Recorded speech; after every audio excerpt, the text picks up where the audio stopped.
With so many teenagers having cell phones now, social media is a growing problem on high school campuses.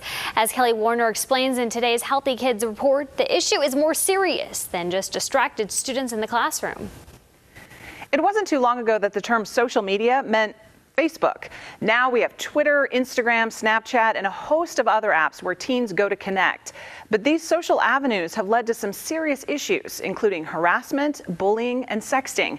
The dangers of living life online. At Thurston High School in Springfield, students are no strangers to social media. I'm mainly on Snapchat, Twitter, and Instagram. Instagram, Twitter, Snapchat, Facebook. But with apps to share videos and photos and to text, students say social media creates more than just connections. Lots of drama, lots of drama. I think especially Twitter right now in high school has gotten so bad. I think there's a lot of fights now and people oversharing to the point of kind of being uncomfortable. According to a recent survey, 56% of teens spend time online several times a day. 24% say they are online almost constantly. But there are physical and emotional dangers to being constantly connected. Pediatrician Pilar Bradshaw says it can rob kids of sleep and leave them feeling isolated. There's a very clear correlation between numbers of hours a day spent on social media and depression and anxiety in teens. Earlier this year, Thurston High administrators partnered with Springfield Police and Ophelia's Place to help educate students and staff about social media trends and online safety, and offered parents practical tips on how to dial into their child's online world. They should know their students' passcode. They should know exactly which apps their kids are using and what is in those apps. For example, the Kik Messenger app hides texts and photos. Apps like Snapchat and Confide allow messages to vanish after they're read.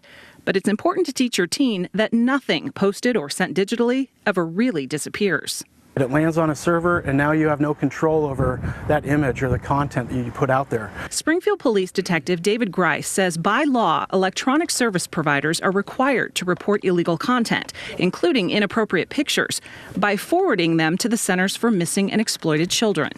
There's been plenty of times where I've had an investigation started by the National Center for Missing and Exploited Children, and I end up going to the school to confront that child with an inappropriate picture that clearly they didn't anticipate a detective having his hands on. Detective Grice says it's important that parents be vigilant, be involved, and set rules. Talk with your kids about what's appropriate to post and what's not, and help them understand that what they post now can affect them later. My dad is a manager, and so he does a lot of hiring, and when he does choose to look over someone's application, the first thing he does is go on social media, any social media he can find of that person, and just kind of scope it out. And definitely a lot of people haven't been hired because of their social media profiles. We're trying to open their eyes and let them know people are watching. For the greater good, I'd rather just educate them, armed with some information that helps them make better choices.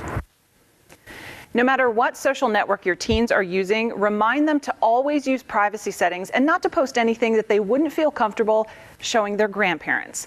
For more tips and resources for navigating social media with your teen, go to eugenepeds.com/healthykids. I'm Kelly Warner.